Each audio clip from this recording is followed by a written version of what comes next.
नमस्कार. चला, आज आपण एका अशा महान संतांबद्दल बोलूया, ज्यांचा एकच साधा संदेश आजही लाखो लोकांना जगण्याची उमेद देतो. हो, आपण बोलतोय श्री स्वामी समर्थांबद्दल. त्यांच्या त्या दिव्य अस्तित्वाची ओळख करून घेऊया. कधी विचार केलाय का की अशी एखादी व्यक्ती असू शकते ज्याच्या केवळ असण्याने, फक्त काही शब्दांनी हजारो लोकांचं आयुष्य पूर्णपणे बदलून गेलं? आज आपण अशाच एका महान संताची गोष्ट ऐकणार आहोत. श्री स्वामी समर्थ महाराज. दत्त संप्रदायामध्ये हे नाव खूप आदराने घेतलं जातं. बरं का, त्यांची ओळख फक्त एक योगी किंवा श्री दत्तात्रेयांचा अवतार एवढीच मर्यादित नाहीये.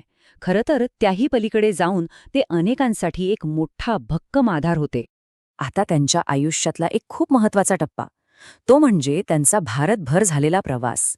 आणि ऐकून घ्या, हा काही साधासुधा प्रवास नव्हता. हा एक असा अनुभव होता ज्याने त्यांच्या पुढच्या कार्याची सगळी दिशाच ठरवली.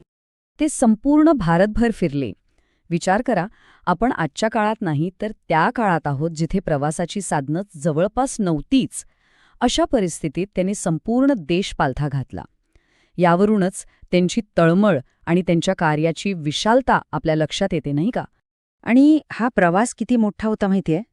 अगदी उत्तरेला हिमालयापासून ते थेट दक्षिणेच्या टोकापर्यंत, पूर्वेपासून पश्चिमेपर्यंत सगळा भारत त्यांनी पाहिला. आणि याच अविश्वसनीय प्रवासामुळे त्यांना देशाच्या कानाकोपऱ्यातली माणसं, त्यांचं जगणं, त्यांच्या अडचणी हे सगळं अगदी जवळून बघता आलं. आणि हाच अनुभव त्यांच्या कामाचा मूळ पाया बनला.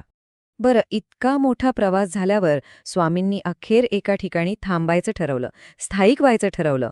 आणि ते ठिकाण होतं सोलापूर जिल्ह्यातलं अक्कलकोट. आणि इथूनच त्यांच्या कार्याचा एक नवा अध्याय सुरू झाला. मग प्रश्न पडतो की अक्कलकोटमध्ये त्यांनी नेमकं काय केलं? त्यांचं कार्य ना खूप सोपं होतं, पण तितकंच परिणामकारक. लोकांच्या रोजच्या जीवनातल्या अडचणी सोडवणं, आजारी लोकांना बरं करणं आणि सगळ्यात महत्त्वाचं, प्रत्येकाला जगण्याची योग्य दिशा दाखवणं, हेच त्यांचं काम होतं.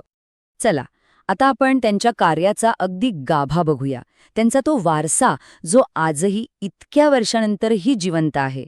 स्वामींनी एक अगदी साधा पण खूप खूप शक्तिशाली संदेश दिला, जो आजही तितकाच खरा आहे आणि लाखो लोकांना आधार देतो. त्यांचं सगळं तत्वज्ञान, त्यांचं सगळं आश्वासन फक्त एका वाक्यात येतं. आणि हा संदेश म्हणजे नुसते शब्द नाहीत बरं का, तर करोडो भक्तांसाठी तो जगण्याचाच एक आधार आहे. आणि तो संदेश आहे, भिऊ नकोस, मी तुझ्या पाठीशी आहे. काय आहेत हे शब्द?